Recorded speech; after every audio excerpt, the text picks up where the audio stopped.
Thousands of homes in the UK have witnessed a killing. 25 Cromwell Street, Gloucester, was once one of them.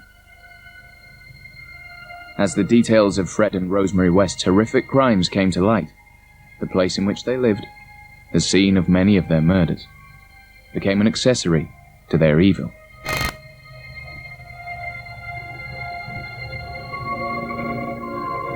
It was felt that the house had to be struck off the public record, removed from our memory, and on the 11th of October 1996, 25 Cromwell Street was demolished. The demolition contractors moved in early to begin consigning one of the most notorious addresses in British criminal history to oblivion. A number of closely guarded lorries ferried the debris to the huge Hempstead landfill site, where it was transferred to a crushing machine to be ground to dust. 25 Cromwell Street was then buried 15 feet underground. Its location was unmarked, its passing mourned by no one. Each year, more than 200 new homes are added to the list of properties that have witnessed violent death. Like the flats in which Dennis Nilsson once lived, the murder scene of at least 13 men, almost all remain standing. Who dares live in such a property once the remains of a body are removed? Who dares live with blood under the carpet?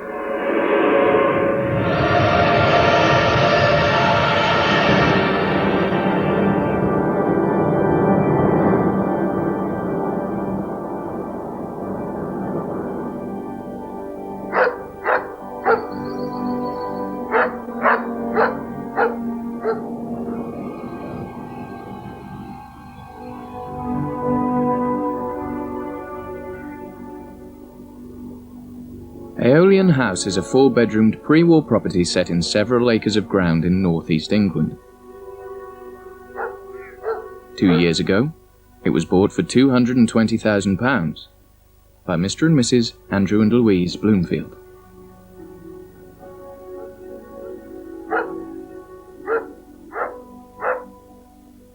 When we first moved into the house, I said to my husband, there's somebody smoking in this house, especially up in the landing. It was a smell of somebody smoking strong flavoured cigarettes next to me, not somebody who'd come into the house who just smelled of smoke.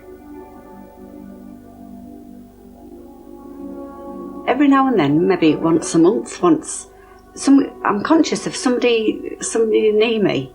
I'm conscious of that person near me smoking.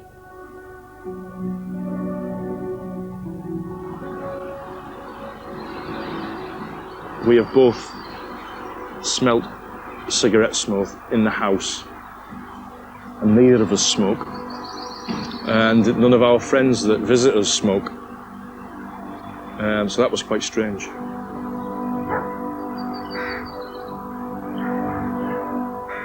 When the Bloomfields first viewed Aeolian, it was love at first sight. It didn't matter that the house had been on the market for over 3 years. Did you know what had happened here when you bought the place? Yes, yeah. The moment we walked in, I knew that it was just everything that we wanted. Like lots of people would have thought, oh, I'm not even going to look in there. I never gave it a second thought. It was a warm feeling, it was a nice feeling, wasn't it? It was, yeah. The crime that took place is regularly in the newspapers and on the television, so we were aware of what had taken place. It was the hottest day of the year, and Mrs. Heron had spent the afternoon sunbathing, with only her old English sheepdog for company. Detectives and forensic experts have spent the weekend going over every inch of the house and the extensive grounds that separate it from the main road. They're looking for the murder weapon, a razor-sharp modelling scalpel or Stanley knife. Detectives think sex was the motive, and that the killer was known to his victim. She was sunbathing at the side of the house there, and she had a dog with her. She was a very attractive woman. She actually let the person in the house, am I right? That's right. And she was in a bikini, and she actually was murdered in here. She was allegedly had a throat cut. She was cut quite badly, or stabbed to death. Everybody rings us up and says, and she was in a bikini, wasn't she? You know, it was all, if he'd got murdered, you know, in a jumpsuit, it wouldn't have, but it's this bikini, and it was all, wasn't it? And the fact that she was so glamorous, and how could this have happened, and who did it? Because, of course, it's an unsolved murder, isn't it?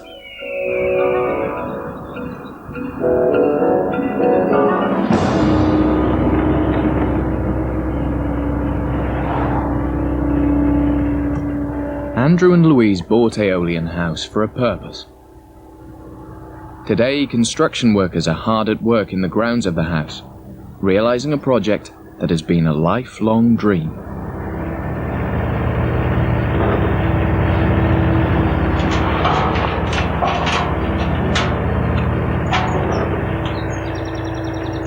What the lads are working on at the moment is the luxury boarding kennel facility. What will happen is owners will bring their dogs and cats into us, and we'll look after them as if they've been looked after at home. We're accommodating dogs, cats, budgies, goldfish, everything in the same room if need be. It will just be like a living room at home. There'll be a bed in there, a mattress, pillow, a quilt. I'm going to do all the kennels pink and yellow. And this is, I'm doing most of them in this colour with all the, I haven't quite decided on what colour the walls are going to be yet. I might go for cream, but it's going to basically, it's all going to match because I'm good at interior design. There'll be a television, video recorder and a webcam so that when people are actually abroad, they can set a laptop, dial in and just see how the dog or the cat is. It's going to be like the Ritz for the dogs. They can have their own kennel maids, so they can just, all day long, we can have girls just there to play with them and read them books and just basically totally pamper them. Faust!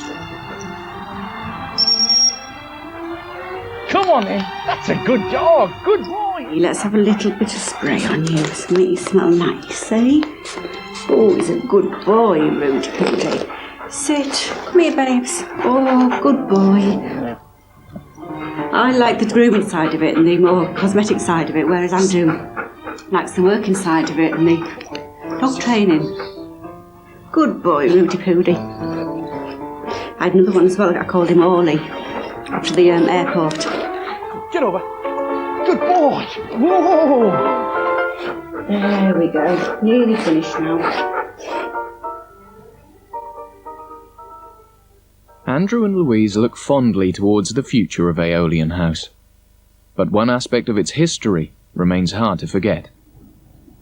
Anne Heron's killer remains at large. At about 5:15, a blue car, possibly an Astra, was seen outside Anne's house. And later, a taxi driver noticed a car speeding down the drive away from the house. He wasn't sure if it was going to stop.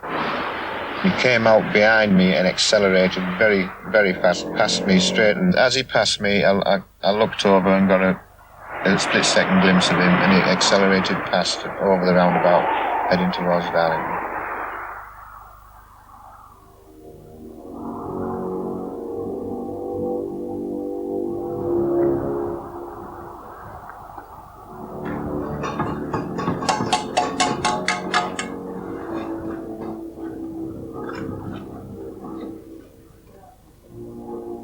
Decided that we would become the one-stop shop for boarding of dogs and cats, etc.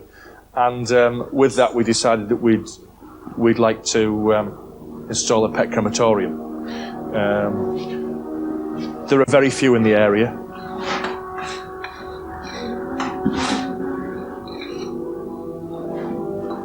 How's the crematorium going to work? Are people going to bring the dogs here? Okay, what will happen is there'll be several options. Either we'll go out and collect the dogs, cats, rabbits, goldfish, hamsters, or we'll actually we'll be here for people to bring the dogs and cats, etc., back to us, and then we will cremate them and put them into boxes, caskets, and then we'll either deliver them to their owners, back to their owners, or the owners will come and collect them. At the moment, what we're offering people is when the dog or the cat or whichever animal is cremated, they can choose a selection of these caskets, have the ashes put in the casket, and we can either keep them here for them to, but usually people like to take them home, put them in wherever they feel happy. And I've got my old dog Bessa. I've got Sophie in one, and every now and then I dust, I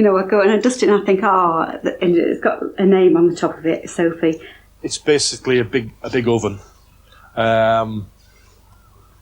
It will eventually be put into a building, but in the early stages it won't be. It'll be freestanding outside, surrounded by some trees to mask it off completely. It's oil fired. We're not doing it on a big scale. There won't be a chapel of rest, but there'll be somewhere quiet where people can go and actually sit down and have a think about things before and after they pick the casket up.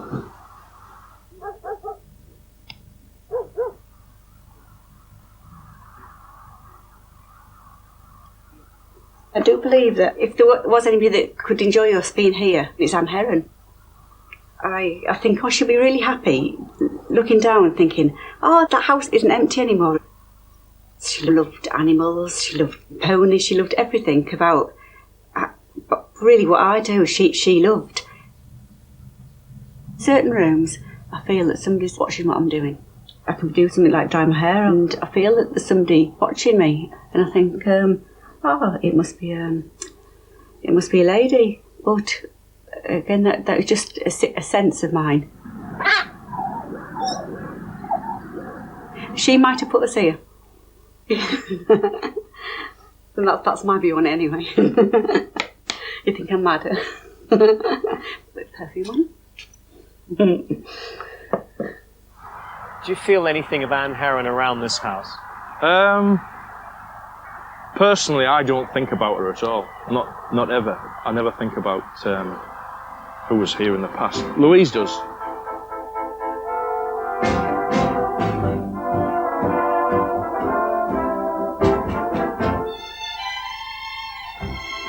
This is the front room that Anne died in.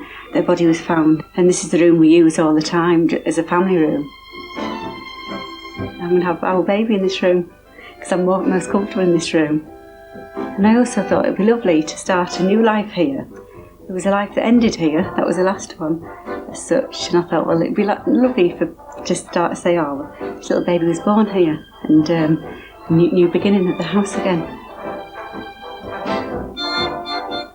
Life's got to go on, just put a lot of love back where there wasn't love, and that's what we're doing.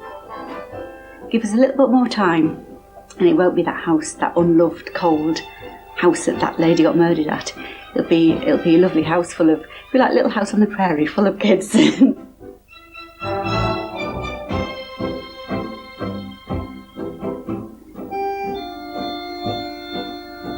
Louise and Andrew paid the full asking price for their murder property. For many, the real attraction of a house of horror is that it can be bought cheap and sold on for a fortune.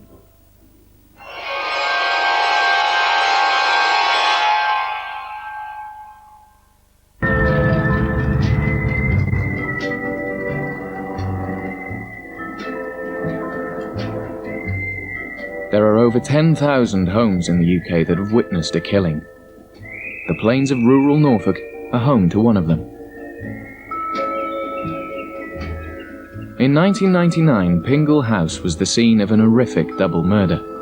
Today it is home to builder Patrick Withers and his wife, retired dog breeder Eileen.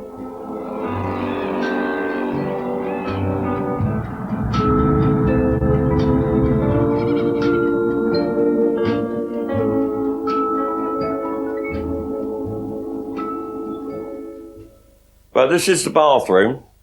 This is probably one of the only rooms that hasn't been revamped yet. Except for painting. There's parts. This is the original bath used by the murdered couple. Well, or the deceased, or whatever way you want to say. Mind you, I this is did the original immerse sink, this and this for 2 is the days original in toilet. soda. Eileen had to cleanse it I had completely. to cleanse it completely. So I felt better. I felt, well, I can at least sit in it now. So it's strange to think that the people that were murdered here actually used to use it now, I suppose. I've never really thought about it, you know, until you actually asked. No, this is all that's left of it. Seems strange that the murderer might have washed himself and that might have rolled onto the He toilet. probably did wash in his the place hands in itself. that sink. I don't know, but... Wash his hands Never in it. thought of it till you told me. I didn't. Well, anyway, I gave that a good bleaching as well, and sodaing, the lot. More than 70 police officers are involved in the hunt for the killer of 89-year-old widow Connie Sheridan and her 45-year-old daughter Janice, well known locally for breeding whippets. They'd been repeatedly stabbed and were found in the lounge of their house at Upwell on Sunday lunchtime. The Fenlands cottage where the Sheridans were murdered is so remote no one would have heard their cries for help. 2 months after their brutal murder, there has been no arrest. The motive remains a mystery. Now, police have taken the unusual step of allowing the cameras inside the house in the hope of encouraging any witnesses to come forward. There's evidence, as you can see everywhere, of the extensive forensic examination we've done. Everything has been pulled out. We've used extensive chemical treatments to try and enhance as much as we can from this scene.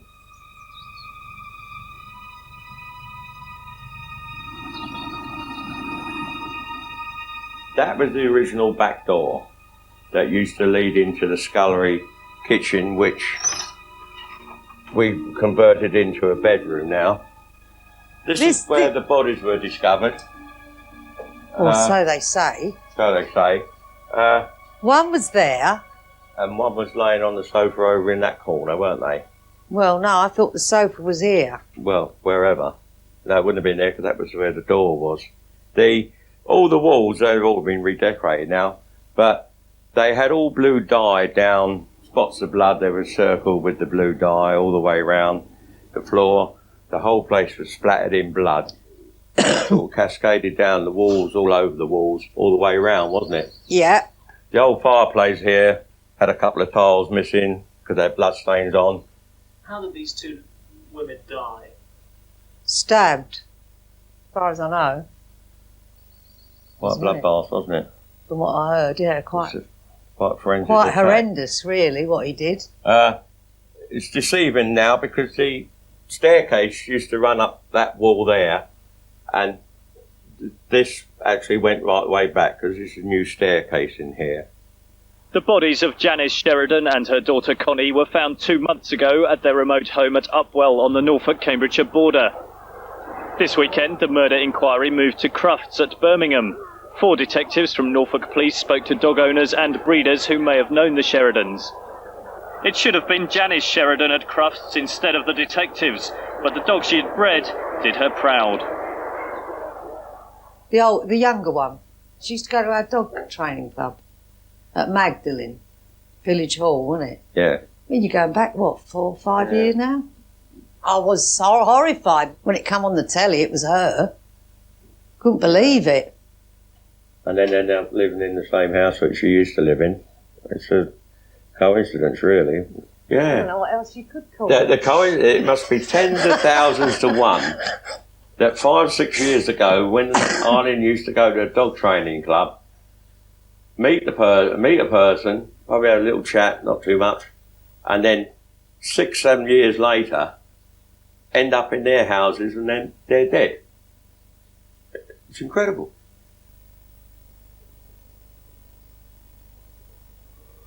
The Withers bought their house of horror with cash from the sale of a previous home. Here.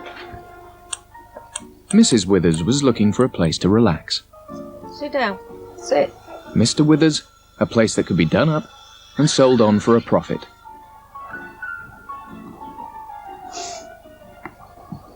"13th of 5th, 96. Tape recorded interview at Chelmsford Police Station. What are you reading? Blogs. Blogs 19. Story of the Essex Range Rover triple murders. Oh, what's my hand? There's one door there. Be one door there, the corner post, and 2 doors here opening outwards. You could use 1 door, but 2 doors, that means you could still move furniture in and out whenever. I reckon that the old lady was killed first. She was probably out in the kitchen doing something, the other one. Or she was out and she came in on it. I'm wondering if that happened and he had to kill her because she'd seen it. How can you kill 2 people at one time? Very hard, isn't it? While you're killing one, how could you be killing another one? I think one was being killed and the other one came in on it. At the age of 32, salesman Kevin Cottrell thought he was flash, on target to make a fortune. But with 4 failed careers, the business loser couldn't cope with another rejection.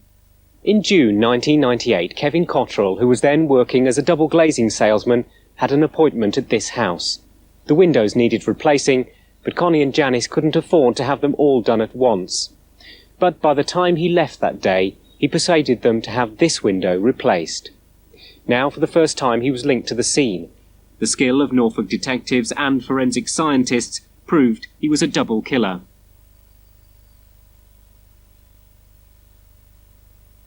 Were you one of many people who came to view the property? There was a lot of time wasters. The fellow from the estate agents, I think he was a bit off. Not because of us, but because he had had so many people down really not interested in buying the place, but just wanted to have a look around where the murders happened. A bit ghoulish, really. So ghouls, he called them. He was saying, "Oh, are you serious now?" I said, "Oh yeah." I said, "Because I see the potential in the place and it can make me money."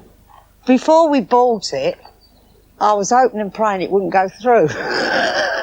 Yeah, I was, really. You know, I mean, I changed my mind, and because I didn't want it... Because other people, more than anything, you'd be surprised. Other people saying, or like even your family saying you're not buying that, then you sit and think, don't you? Would you? Would you?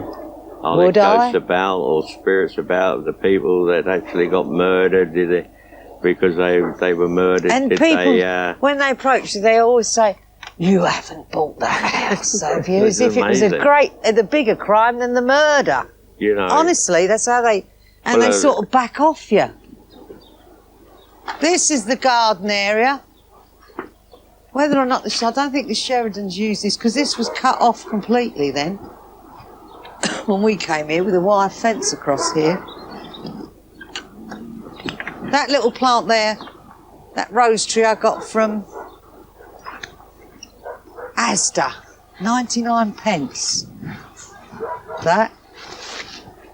This is a cesspit here, because they emptied that to find the knife. They didn't find it in there. Who, the police? Yeah, they had it emptied. So the knife was never found? No, people say it's never been found. The knife is still around. Could be anywhere. Have you looked for it? No. Could be in that tank there. That oil tank.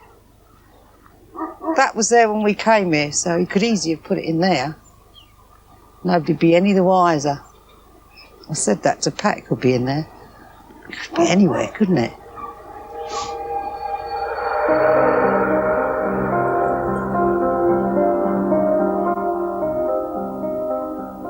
Over the last few years, East Anglia has proved fertile ground for property speculators. Prices of houses have risen sharply as people have moved to the area from the southeast or bought conversions as second homes. The Withers purchase of Pingle House has proved to be a sound investment. What did you pay for this house? 35.5, wasn't it? 35,000. No, was it 35 or 33? Around about 33, 35,000. Yeah. I forget the exact amount. Which was cheap. We've had an independent valuation as it stands now from Scottish Widows people, and he valued in excess of 100,000. As it stands now. as it is now. That was without the picket fence round it. That's right, before that was done. If we sold it tomorrow, you could walk away with 90,000 cash in your pocket. So you're not, you're a lot better off than when you moved in. Yeah, but I don't... being mercenary. I think you'll get a lot more once it's completely redone. That's the saying, isn't it? It's one person's misfortune is another person's gain, isn't it? Simple as Well, that. it has in this life. case, isn't it? I mean, we didn't really buy it to make a killing. I was surprised when the bloke came up and said that amount. I never think about the people that were murdered here, and it never Not crosses now. my We've been mind. here 2 years now, haven't we? Yeah, it did at first. It was always lurking in the back of your mind. Sometimes you look at the fireplace It doesn't and you thought, even... well, she was lying there, But now it's all changed inside. There's nothing anywhere except the bathroom to remind you of the people that lived in the house.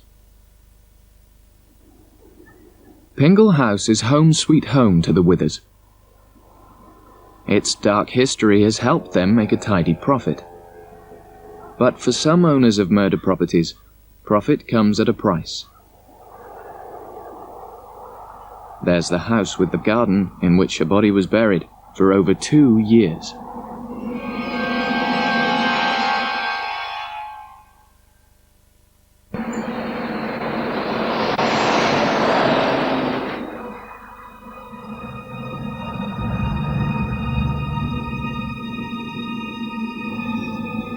If I can just show you what we suffer with the subsidence and the backfilling of the hole. I mean, you can see how long this stick is, and it just...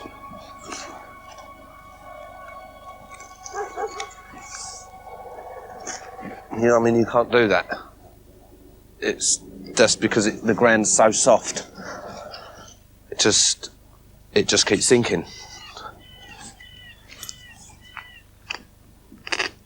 And it's stone there, but you can see how soft the ground is.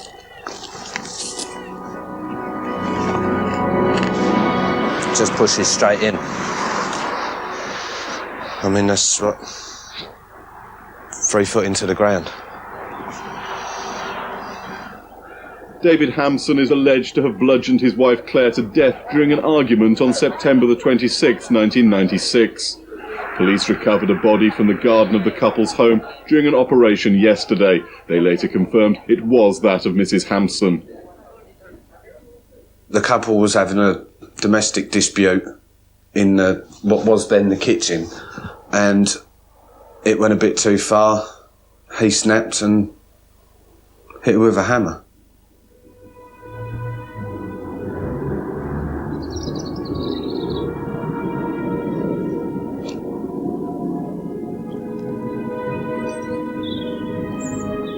"4 years ago, Craig Vallance became the proud owner of a house of horror.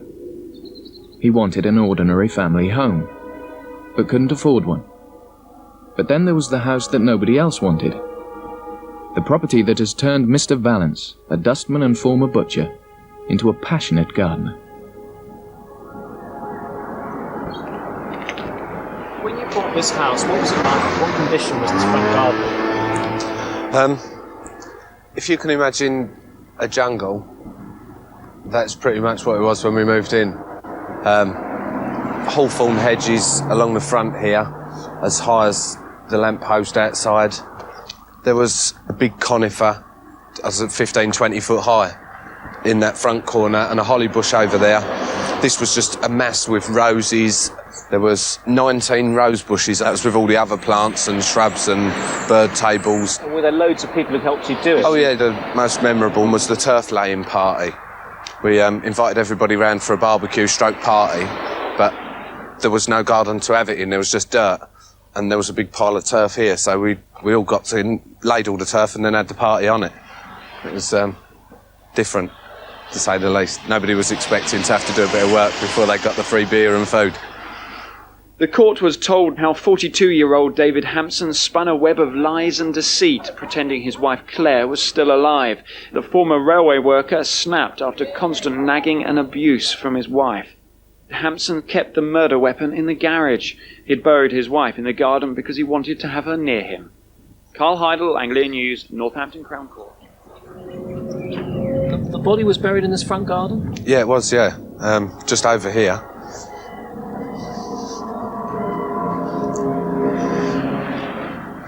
It was actually buried in there where that light patch is on the grass, in that sort of area.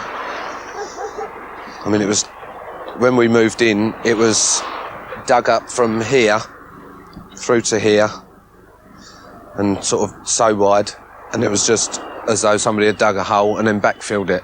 All the subsoil from underneath was on the top, and that's basically how they left it.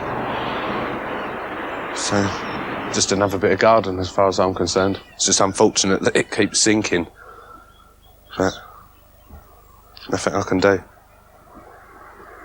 There's a hole in the ground and got to keep filling it in.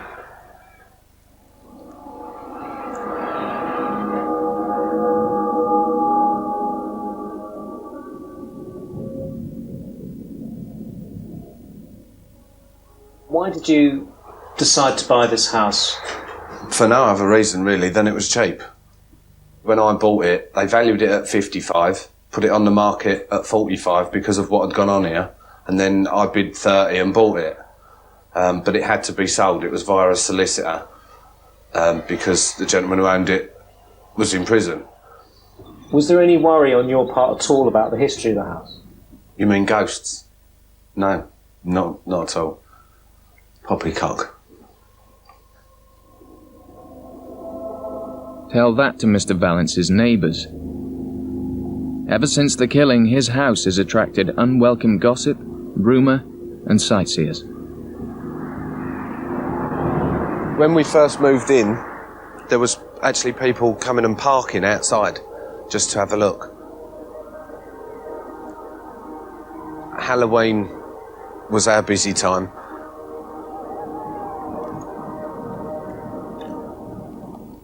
There was one particularly elderly couple pulled up outside and got their flask out with 2 cups and started having a cup of tea each. Dad was reading the paper and Mum was rubbernecking down the driveway. It was amazing, really, but we had friends and they was bringing their children over here for the trick-or-treating, and you could see them pull up outside and push the kids down the drive, and the kids was like, "No, I don't want to go down there," and "Go on, go down there and knock on the door."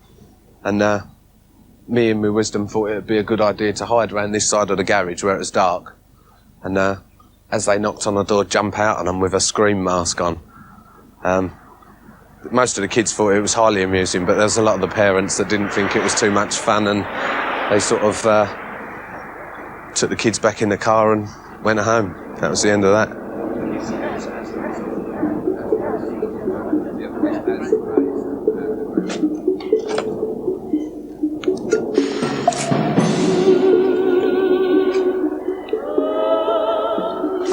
So what are you digging here for? Turning this back garden into like a herb garden. Until we moved here, I'd never really done any gardening, apart from what I was forced to do when I lived at home with my parents. But since coming here, I sort of got into it. But when I'm here before we moved here, we don't really think about, or not that we've shut it out in any way, but we just don't think about it. But obviously other people do. But to first climb up the trees to cut the top off, and then it was a matter of getting a chainsaw to get through the stumps, kill the lawn, dig it over and make this herb garden.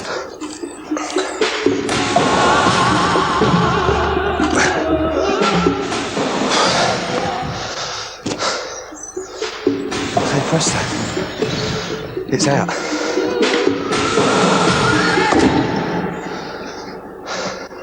Memories are in your mind. Pictures are on the wall. A brick can't hold a memory. It's an inanimate object. It can't hold a feeling. It can't hold any kind of anything. All it can hold is water. and there's nothing in a brick to hurt you. And at the end of the day, that's what a house is, bricks and mortar.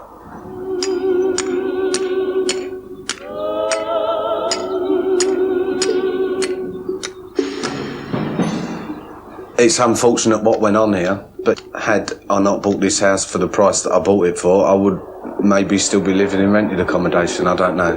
Who knows what would have gone on since then, but yeah, it's a foot on the property ladder, a good foot.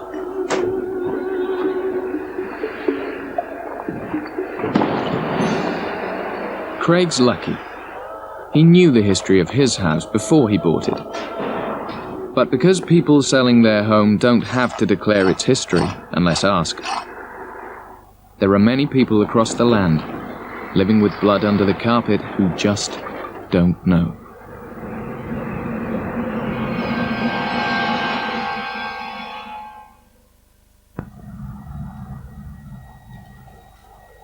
There's a bright golden haze on the meadow. There's a bright golden haze on the meadow. The corn is as high as an elephant's eye, and it looks like it's climbing clear up to the sky. Oh, what a beautiful morning. Oh, what a beautiful day. I got a beautiful feeling, everything's going my way.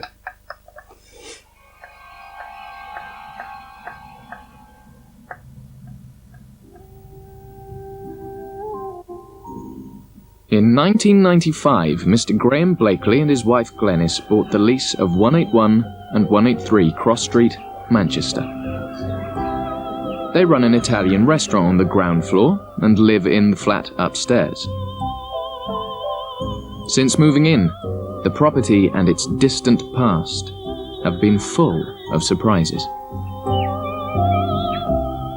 Welcome to Geely's. This is the main restaurant area where everything happens. We do have quite a good bit of fun here. This is the engine room. This is the pizza oven where your pizzas come from. And basically the stove, and this is where we all perform.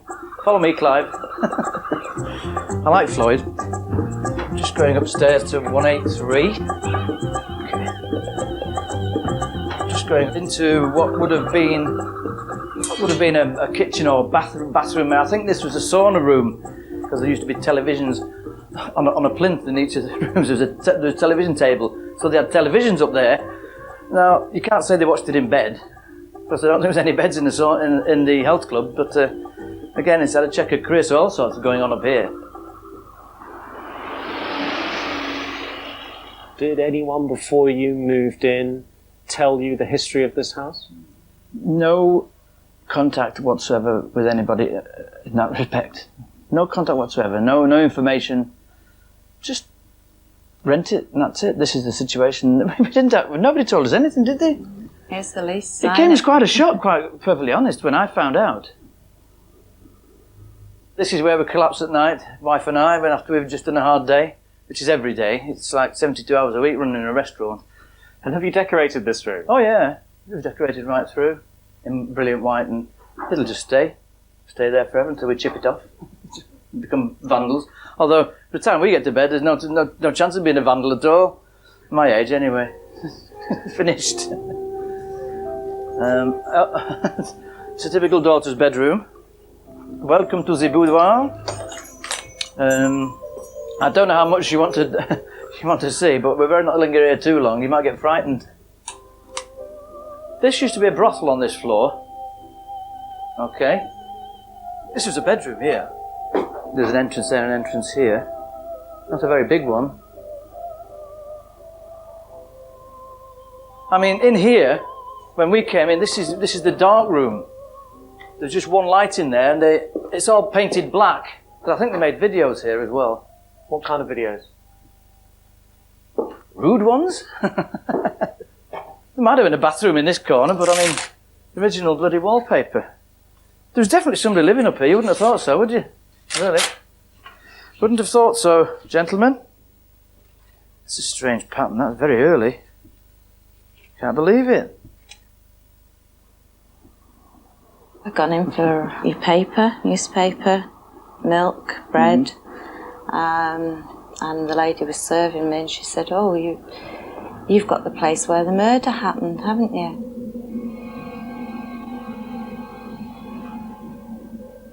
We'd had to live down the fact that it had been a brothel and then to find out that a murder had been committed here as well. So it's was like two nightmares. Where in the house do you understand that she was murdered? Oh, we always thought it was in the bedroom where we are.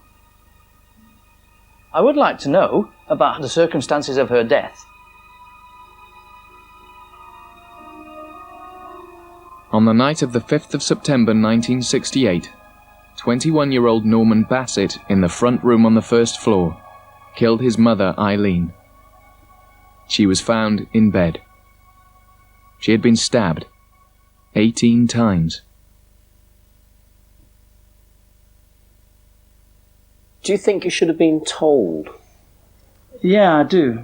I think it was very unfair of the agents not to tell us that. Perhaps they didn't know. It could be that it's been lost in time, really. If they had known, they should have told us. You make me feel so young. You make me feel so spring is sprung. And even when I see you grin, you're such a happy individual. The moment that you speak, I wanna go play hide and seek. I wanna go and bounce the moon just like a toy balloon. Okay, girls, now come on, I've set the evening for you. You've got to enjoy it from here on in. So let's have your orders. Okay. I think there's an air of bad luck here. There's always one setback after the other occurring over the past 6 years. It's as though something is really trying to bite us all the time and pushing things in our way, obstacles that none of our making. They just seem to happen. Since Graham and Glenys have opened their restaurant, business has been tough. Much needed support has come from family friend Yvonne Newcomb. Well, good evening, ladies, and thank you very much for coming to Gilles for Clairvoyance evening. Normally like to start my evenings, if we may, by closing our eyes for a few moments and thinking of our loved ones up above, hoping they will come through to us this evening. And for anyone else that we may think needs a bit of a cheery hand or a bit of uplifting. And we ask this in thy name.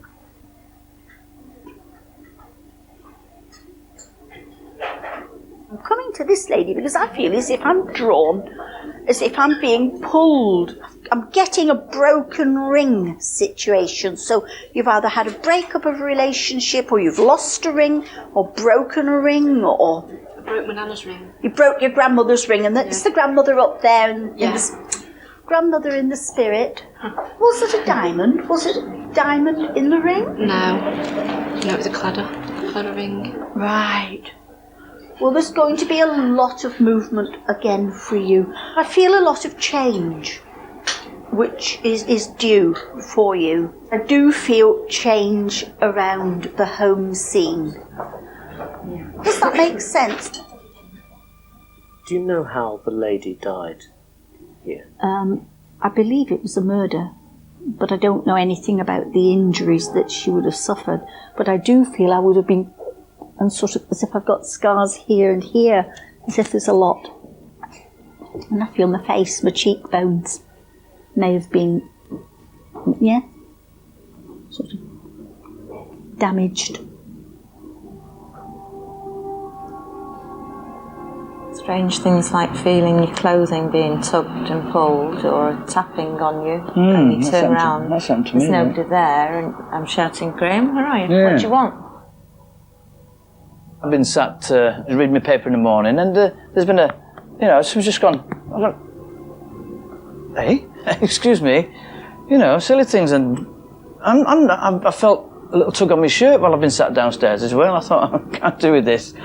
But you've got to get on with it. I do know that there's something's wandering around here aimlessly and really creating a mischief, so...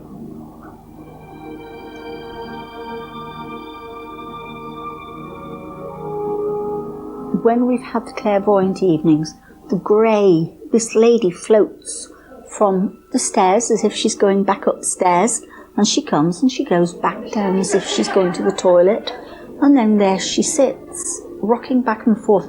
I feel the empathy with the sun wasn't as good as perhaps it should have been, and for that reason she hasn't left the earth. She wasn't ready to go, but she's still here.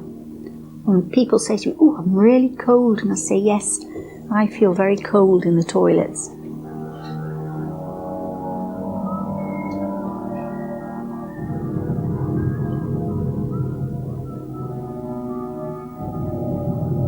I suppose we could have a theme evening every Tuesday. We could have something like a pizza ghost. We could invent a pizza. Could do spook soup. Or ghoul ash.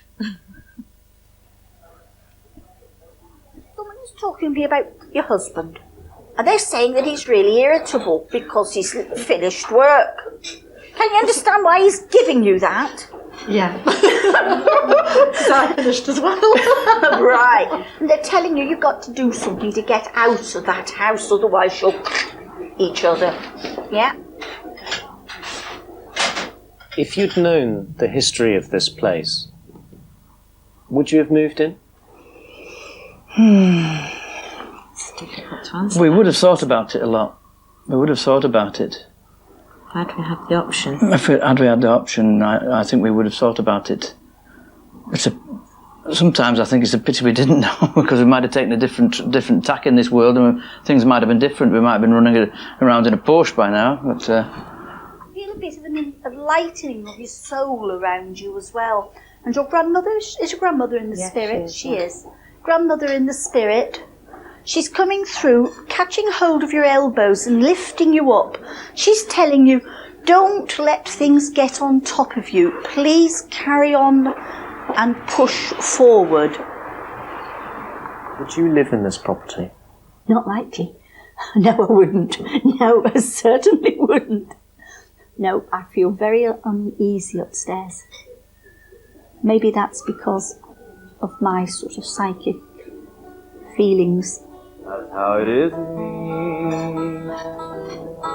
and you'll always be the only love I ever knew. I'll forget many things in my lifetime, but my darling, I won't forget you.